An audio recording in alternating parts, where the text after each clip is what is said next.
The Confederation's war sphere materialized over Geneva at 0947 hours on a Tuesday morning, blocking out the sun like a steel eclipse. Commander Thalakora of the Vrain Ascendancy watched the primitive world below through the observation portal, his four eyes narrowing in what his species considered satisfaction. 23 civilizations had surrendered at this precise moment, the instant his vessel's shadow touched their seat of governance. The psychological impact was calculated, devastating. Perfect. Broadcast the terms, he commanded, his translator converting his clicks and whistles into something the humans would comprehend. On every screen across Earth, the message appeared simultaneously. Television broadcasts interrupted. Phones blazed with emergency alerts. Even the old radio towers carried the signal, pushed through by technology the humans couldn't begin to understand. People of Earth, you have been evaluated. Your world contains resources required by the Confederation. You have one planetary rotation to surrender all governmental authority. Resistance will result in extinction. This is your only warning. Thalakora settled back into his command throne, satisfied. The anthropological data on humans suggested they valued survival above honor. They would capitulate within hours, not days. Already his fleet was moving into position, 17 dreadnoughts, each capable of glassing a continent. Overkill, perhaps. But the Confederation believed in overwhelming force. Commander, his second, Ralvin, approached with the careful gait of someone bearing unexpected news. We're receiving a response. Audio only. They're requesting clarification. Clarification? Thalkora's mandibles clicked in amusement. Already negotiating terms. Put it through. The voice that filled the bridge was weathered, carrying an accent. Thalkora's translator identified as originating from the North American continent. It belonged to someone old by human standards. Someone who sounded utterly unconcerned by the dreadnoughts currently positioning themselves above his planet's major cities. Yeah, hi, this is General Marcus Havelock, United Earth Defense Command. Got your message. Just need to clarify something before we get back to you. Thalakora leaned forward. This was unusual. Most species either surrendered immediately or made defiant speeches about dying with honor. This casual tone suggested neither. Your ship, the big one. How far up are you? Just ballpark it. Silence filled the bridge. Several of Thalkora's officers exchanged confused glances. Why, Thalakora said slowly, would you require this information? Humor me. Something cold touched Thalkora's spine, an evolutionary holdover from when his ancestors were prey animals. He dismissed it. We occupy a stationary position, 42,000 of your kilometers above your planet's surface. Why does this matter? 42,000. Right. And those other ships, the ones positioning over New York, Beijing, Moscow, London, Mumbai, what altitude are they holding? Standard atmospheric superiority position. 12,000 kilometers. Thalkora's confusion was shifting to irritation. Human, you are wasting your final hours with meaningless questions. Just one more. Those ships, they got shields or something? Some kind of defensive barrier? Our deflector screens can withstand concentrated nuclear assault for extended periods. Your primitive fission weapons pose no threat to Confederation vessels. Nuclear? Right. Yeah, we kinda moved past those. There was a pause, filled with muffled voices. Then Havelock came back. Okay, thanks for the info. We'll get back to you with our response in a few hours. Appreciate your patience. The transmission ended. Thalakora stared at the communications console as if it had personally offended him. What just occurred? Ralvin's skin had shifted to a pale blue, the Vrin equivalent of unease. I believe, Commander, that the human just extracted tactical intelligence from us. Tactical intelligence? For what purpose? They have no weapons capable of... Thalakora stopped. The cold feeling along his spine intensified. Pull up the military intelligence brief on human technology. The display materialized before him. He scanned through it quickly, seeing what he expected. Primitive chemical rockets, basic nuclear capabilities, crude directed energy weapons that couldn't penetrate a personal shield, let alone a ship's deflector screen. Nothing that... His eyes locked onto a single line in the addendum, added by the scout team just before they departed human space. Note, Humans have constructed multiple large-scale particle acceleration facilities for scientific research. Purpose appears to be studying subatomic phenomena. Military application none identified. Relvin, the Cora said quietly, "What is the maximum effective range of a particle beam in vacuum?" His second didn't need to consult the database. Functionally unlimited, Commander. The beam maintains coherence indefinitely, unless it strikes matter or is dispersed by gravity wells or magnetic fields. And in atmosphere? Atmospheric resistance would scatter the beam within a few dozen kilometers. The Licora felt his 3 hearts accelerate. But at 42,000 kilometers, we're well beyond their atmosphere. In vacuum, yes, Commander. Contact the scout team that surveyed this planet. I want to know the specifications of their particle acceleration facilities. Size, power output, everything. The response took 6 minutes. When the data appeared on his screen, Nakera understood why the scout team had dismissed the installations as scientific curiosities. The humans had built rings of superconducting magnets buried underground, some stretching for dozens of kilometers. They used them to accelerate subatomic particles to near light speed, smashing them together to study the fundamental forces of reality. The power requirements were staggering. The beam coherence was perfect, and according to the geological surveys, the largest facility located beneath the border of 2 nations called France and Switzerland was built on a rotating platform that would allow it to angle upward. Commander, the sensor officer's voice carried a tremor.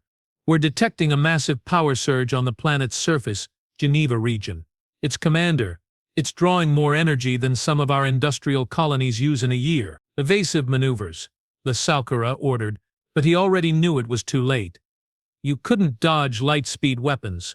You could only hope they missed or that your shields held. The Large Hadron Collider, rebuilt and repurposed over 3 frantic days by every physicist who could reach Geneva, fired its first shot at 13-14 hours. The beam of protons, accelerated to 99.999999991% of light speed, crossed the distance between Earth and the war sphere in 0.14 seconds. At that velocity, each proton carried the kinetic energy of a mosquito compressed into a space smaller than an atom's nucleus. The beam contained trillions of them. It struck the war sphere's deflector screen like the fist of an angry god. Volcora watched his shield indicators flash from green to yellow to red in the span of a heartbeat. The deflector screens, designed to dissipate energy across their entire surface area, attempted to distribute the beam's kinetic force. But the beam was too focused, too powerful, too precisely aimed at a single point. The shields failed. The proton beam punched through the war sphere's hull with contemptuous ease, vaporizing everything in its path. It struck at an angle, entering through the observation deck and exiting through the aft cargo bay. The superheated plasma created by the beam's passage expanded explosively and secondary systems began failing in cascade. Hull breach, multiple decks. Deflector grid offline, auxiliary power failing. Licora gripped his command throne as the ship shuddered. Return fire. All batteries. Target is beyond effective range for energy weapons, and kinetic ordnance would take hours to reach the surface. Commander, we need to withdraw. The second shot arrived before the Cora could give the order. This one had been adjusted slightly, accounting for the war sphere's orientation. It entered through the main sensor array and traveled the length of the ship, gutting it like a fish. The lights on the bridge flickered and died, replaced by the red glow of emergency systems. Retreat, the Cora ordered. All ships, maximum burn, escape trajectory. The dreadnoughts above Earth cities broke formation, their crews too disciplined to panic but moving with unmistakable urgency. The war sphere, bleeding atmosphere and debris began to accelerate away from the planet. The third shot was aimed at the dreadnought over Beijing. The ship's commander, having witnessed the war sphere's fate, had already angled his vessel to present the smallest possible target profile and maximized his shields. It didn't matter. The beam struck his aft section, cored through his engineering spaces, and detonated his primary fusion reactor. The dreadnought became a brief new star in Earth's sky.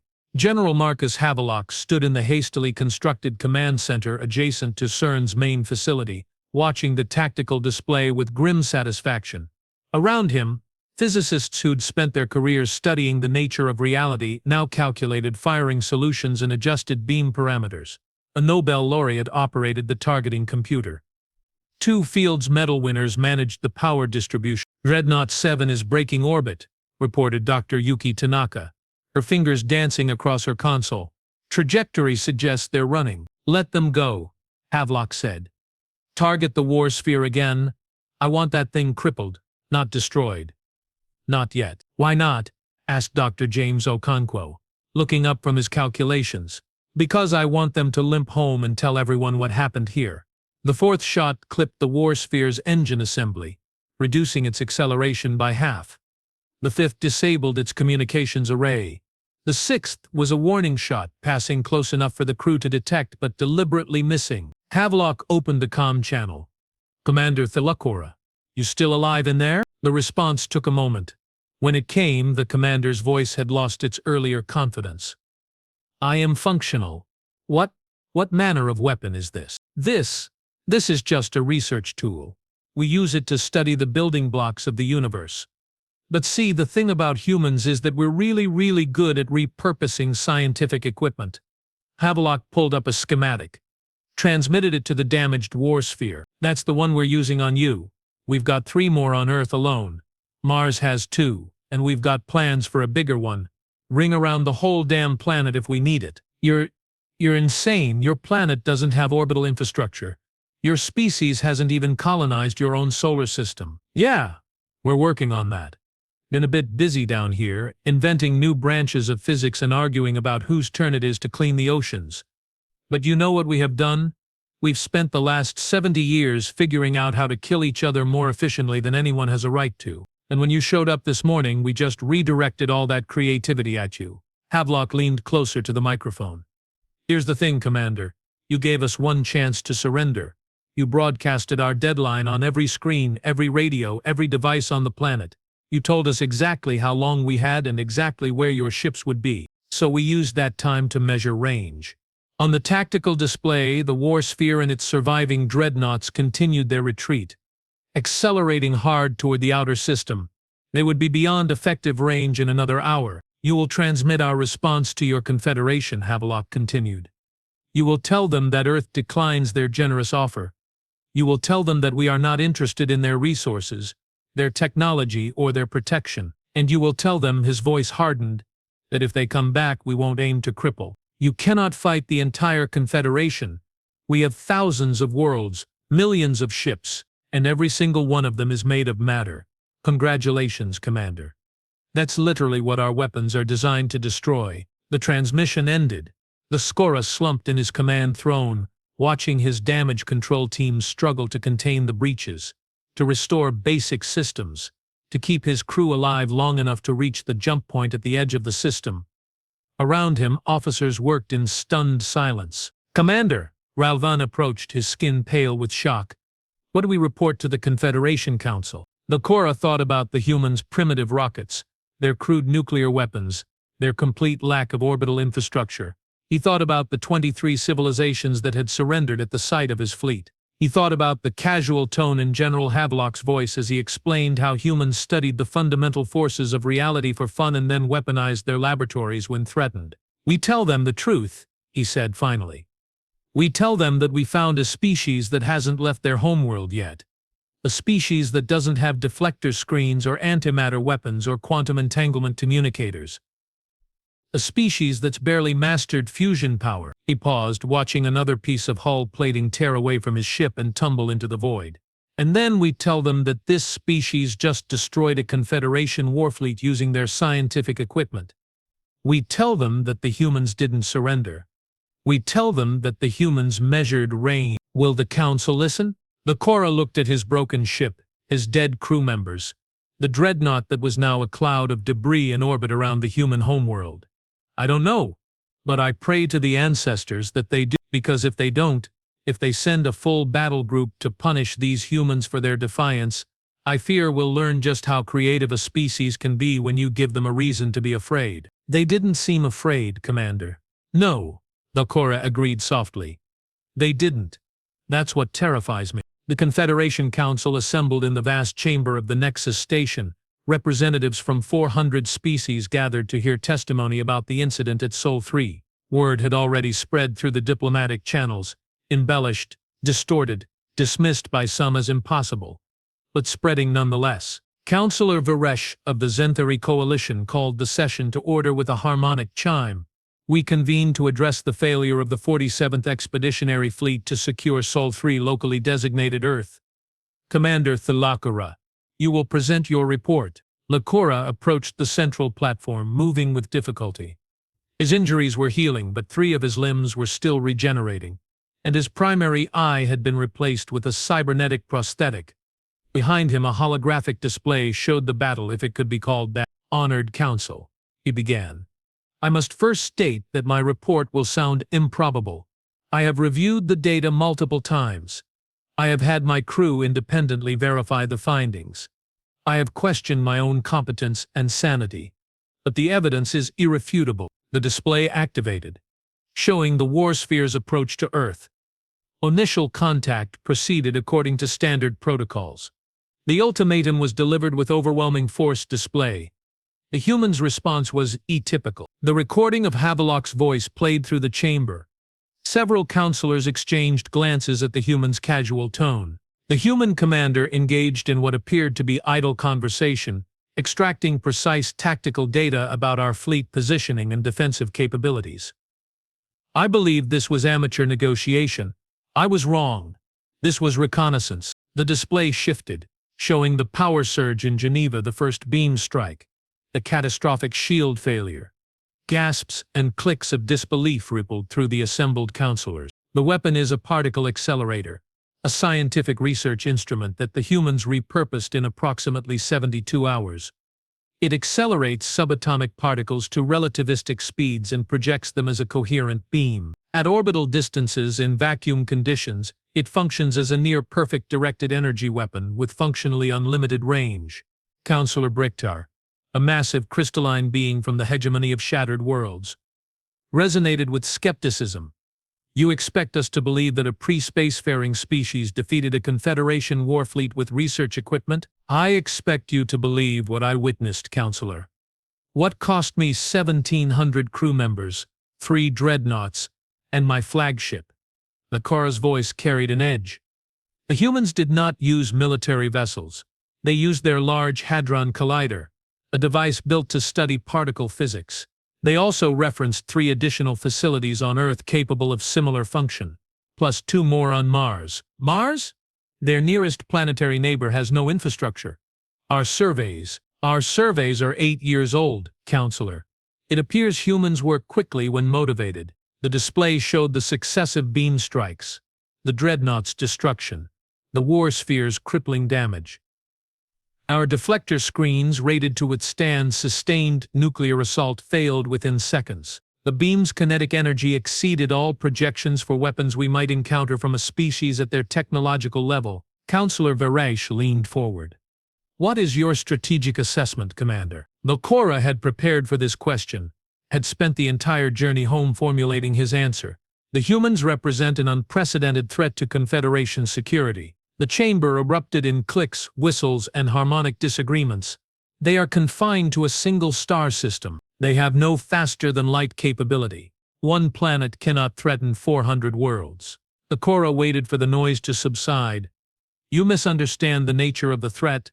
The danger is not their current capabilities. The danger is their approach to problem-solving. He pulled up new data, intelligence gathered by the scout teams, cultural analyses, historical records. Humans have existed as a technologically advanced species for approximately 200 of their years. In that time, they have gone from chemical flight to nuclear weapons to quantum computers. They have developed 9 distinct theories of gravitation. They have split the atom, mapped their own genetic code, and built thinking machines. They did all of this while divided into competing political entities, often at war with each other. The display showed images of human cities, human wars, human achievements. They have never been unified. They have never had access to Confederation technology. They have never been guided by a more advanced species. Everything they have accomplished, they have done alone, fighting each other as often as they cooperate. And when we arrived, Akora continued. When we gave them an external threat, they weaponized their research facilities in 3 days. 3 days, honored council. How long do you think it would take them to build something designed from the beginning as a weapon? Councillor Varesh's harmonics carried a note of concern. You believe they represent a military threat to the Confederation? I believe that if we give them a reason to focus their creativity on warfare, we will face weapons we cannot imagine. The particle beam was improvised. It was not optimized, not refined, not perfected.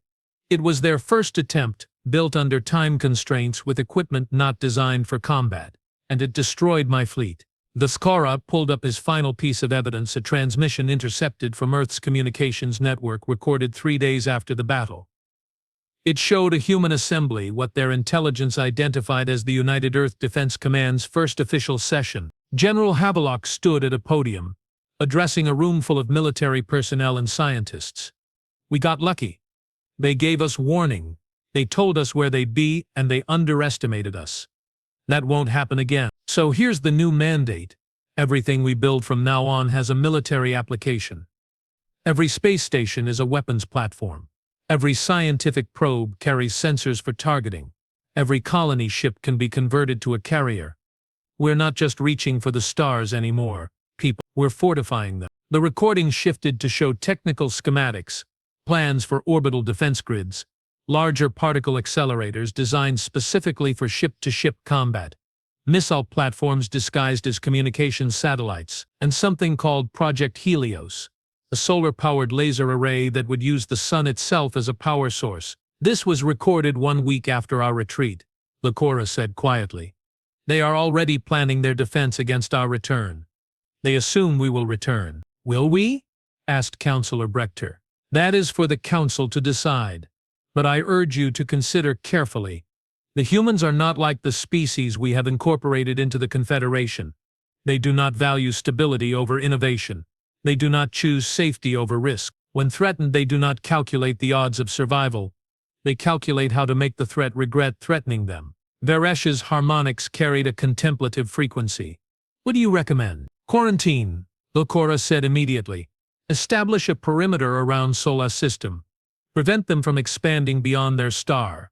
Monitor their development, but do not engage.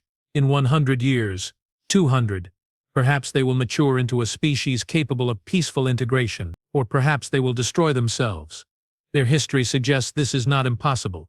But if we attack them now, if we give them a reason to view the Confederation as an existential threat, they will find ways to hurt us that we cannot predict. You would have us flee from a single planet. Brechtar's resonance carried contempt. I would have us avoid a war with a species that treats physics itself as a weapon. Yes, Councillor, the Council debated for 3 days. The military faction, led by Councillor Brechtar, argued for overwhelming retaliation. Assemble a battle fleet of 500 dreadnoughts, 24 war spheres, full planetary invasion capability. Show the humans the true might of the Confederation. Crush their defiance before it inspired other worlds to resist. The diplomatic faction urged caution. Study the humans more carefully. Perhaps open communication channels. Offer them Confederation membership. Show them the benefits of cooperation. Turn a potential enemy into an ally. The scientific faction, small but increasingly vocal, suggested something different. Leave them alone and learn from them. If the humans could repurpose particle accelerators into weapons, what else might they invent? What if their approach to innovation could benefit the Confederation? In the end, politics prevailed. The military faction held too much influence, and the humans' defiance could not be seen as going unpunished. Word would spread to other incorporated worlds, other subject species who might wonder if they too could resist. A fleet would be assembled, not 500 dreadnoughts. The Council wasn't entirely foolish, but a substantial force. 90 capital ships, 300 support vessels, full siege capability. They would jump into Sol System, destroy the particle accelerators from beyond their range using long-range kinetic bombardment, then demand surrender. Without their improvised weapons, the humans would have no choice but to capitulate. The vote passed by a narrow margin. Councillor Varesh abstained. 3 months later, the Confederation's Second Fleet arrived at the edge of Sol System. Admiral Krishna of the Vril Empire commanded from the super dreadnought Inexorable, a ship 3 times the size of the Hawker's lost warsphere. Around him, his fleet deployed in a precise formation, ships maintaining maximum dispersion to prevent a single weapon from catching multiple targets. "All vessels report ready," Admiral, his tactical officer, announced. "Scan the system. Locate their particle acceleration facilities. Prepare kinetic bombardment from maximum standoff range." The sensors began their sweep, mapping the inner system in detail. Earth appeared on the displays, a blue-green marble attended by a single large moon. Mars glowed rust-red in its orbit. The asteroid belt tumbled between them and the outer system. "Admiral," the sensor officer's voice carried a note of confusion. "I'm reading anomalous energy signatures throughout the inner system. Multiple locations on Earth, Mars, the Moon, and Admiral, there are structures in the asteroid belt. Thousands of them." Krishna felt his combat instincts activate. Defined structures. They appear to be mining facilities, manufacturing plants. "Admiral, they're building something. Multiple facilities are showing active power signatures consistent with large-scale industrial production." "How many?" "At least 3,000 installations." "Admiral, that's impossible. 3 months ago, this species had no orbital infrastructure. Now they have." The communications console chimed. "Incoming transmission from Earth. Put it through," Krishna ordered. General Havelock's face appeared on the display. He looked older than the previous recordings, with deeper lines around his eyes and gray in his hair that hadn't been there before. But his voice carried the same casual confidence that had unnerved the Kora. "Admiral Krishna, welcome to Soli's system. I'm afraid you've wasted a trip. Human Havelock, you will surrender your world immediately or you'll bombard our particle accelerators from long range." "Yeah, we figured that would be your play. Kind of obvious, really. That's why we shut them down 2 months ago." Krishna's mandibles clicked in confusion. "Then you have no weapons." "Oh, we have weapons, Admiral. We just don't need the big obvious ones anymore." The display behind Havelock activated, showing a schematic. "See, the thing about particle accelerators is they're really inefficient as weapons. Too much power, too stationary, too easy to target. So we built something better." The schematic showed a device, compact, mobile, incorporating principles of electromagnetic acceleration and quantum tunneling effects that Krishna didn't immediately recognize. "We call them railguns. Magnetic acceleration, not particle acceleration. Smaller, portable, manufacturable at scale. We've built 47,000 of them in the last 3 months. They're mounted on every orbital platform, every asteroid facility, every ship in our defense fleet." "A defense fleet? You don't have." The sensors screamed warnings as signatures activated throughout the inner system. Ships crewed by Confederation standards, but ships nonetheless, powered up from concealment in the asteroid belt, behind the Moon in high orbits around Earth and Mars. Hundreds of them. 3 months. Admiral. That's what you gave us. And humans don't waste time. Krishna stared at the tactical display, watching the hostile signatures multiply. His fleet still outnumbered them 3 to 1, and his ships were far more advanced. But something about the humans' confidence made his combat instincts scream warnings. "You cannot prevail against the Confederation," he said, trying to project certainty he didn't feel. "We have superior numbers, superior technology, superior experience." "Yeah, we know. Here's what you don't have. Motivation. This is a punitive expedition for you. For us, it's survival. Question is, Admiral, how many ships are you willing to lose to teach us a lesson?" "All of them, if necessary." "Really?" "Because I've done some reading on Confederation politics. Very enlightening. Turns out there's a whole faction in your council that opposed this mission. They think you're wasting military resources on a species that's not even a real threat. They argue the fleet should be protecting core worlds, not playing whack-a-mole with upstart primitives on the galactic rim." Havelock leaned forward. "So here's my offer, Admiral. You turn your fleet around, you go home, and you tell your council that humans are more trouble than we're worth. You faced a guerrilla campaign across an entire star system against an enemy that builds factories faster than you can destroy them. You decided that occupying Sol wasn't worth the casualties. Everyone saves face. Nobody dies. Everybody wins except the dead. And if we refuse, Then we test a theory. See, our physicists have been running calculations. Your ships can take a lot of damage. Sure, but they're still made of matter. They still obey the laws of thermodynamics, and we've gotten really, really good at accelerating matter to speeds where the laws of thermodynamics get interesting. Havelock gestured, and the display changed. We've scattered 300,000 kinetic kill vehicles throughout the inner system. They're small, just a few kilograms of tungsten with a guidance system and a thruster. They're stealthy, hard to track, and each one carries enough kinetic energy at full acceleration to punch through your armor. We fire them in swarms, thousands at a time. How many can your point defense handle? How many will get through? You're bluffing, am I? Want to test that? Because here's the thing, Admiral. I don't need to destroy your fleet. I just need to make this so expensive, so costly, so utterly not worth it that your council recalls you. And I've got time. We're fighting for our home. How long before your crews start wondering why they're dying to conquer some primitives who won't stop fighting back? Krishna studied the tactical display, calculating odds, running scenarios. His fleet could win this. Probably. At significant cost. And even if they won, even if they destroyed every human ship and orbital facility, what then? Occupation of a hostile world. Garrison duty on a planet where every scientist was a potential weapons designer. He thought about the 3,000 industrial facilities, built in 3 months. He thought about the humans' history of warfare, their creativity, their absolute refusal to accept defeat. He thought about explaining casualties to the Council. You have 1 hour to withdraw from Sully's system, Havelock said. After that we start shooting. And Admiral, we won't stop shooting until you're gone or we're dead. Your choice. The transmission ended. Krishna sat in silence for a long moment, aware of his bridge crew watching him, waiting for orders. He could attack. He could probably win. Probably open a channel to all ships, he said finally. Prepare to withdraw. Admiral, his tactical officer's confusion was evident. The humans are correct. This is not worth the cost. We will return to Council space and report that Sol's system is not suitable for incorporation at this time. We're retreating. We're making a strategic decision, Krishna corrected. There is a difference. As the fleet began its withdrawal, he pulled up the data on human industrial capability one more time. 3,000 facilities in 3 months. 47,000 railguns. Hundreds of ships.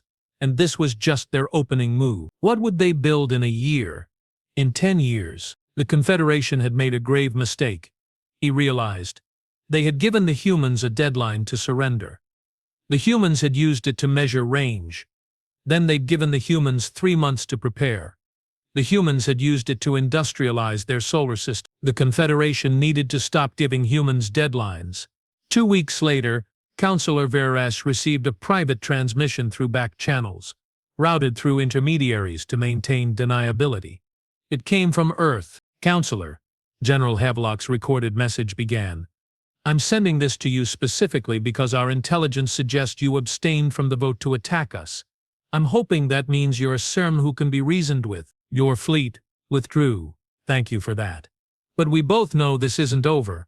Your council sees us as a threat, and they're not wrong. We are a threat. We're a threat because we don't think like you do. We don't accept that things have to be a certain way just because they've always been that way. When you tell us something is impossible, we hear a challenge. But here's what I want you to understand. We don't want to fight you. We don't want to fight anybody. We've got a whole universe to explore, and we'd rather spend our time figuring out how it works than figuring out how to break your ships. So here's my proposal. You leave us alone, completely alone. No more fleets. No more ultimatums. No more incorporation.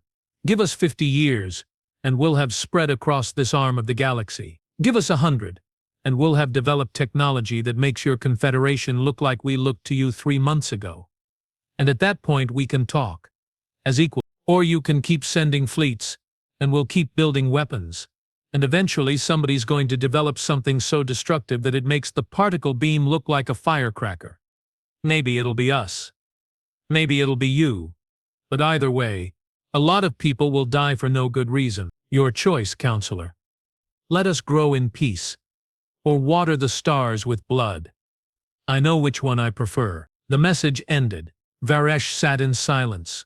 considering the diplomatic faction would see this as an opportunity. The military faction would see it as a threat. The scientific faction would see it as fascinating. Varesh saw it as a warning. In the end, Varesh did what any good politician does when faced with an impossible decision. Punt it to a committee. Recommend a long-term monitoring program. Establish the sole quarantine zone. Prohibit all military and civilian traffic to the region. Revisit the matter in 50 years. Let it be someone else's problem. The council agreed, relieved to table a decision that had no good answers. In Sci-Fi system, humans celebrated their victory, their survival, their defiance against overwhelming odds. Then they got back to work. The factories kept building. The weapons kept improving. And when the first human colony ship departed for Alpha Centauri 30 years later, it carried enough firepower to level a planet, just in case.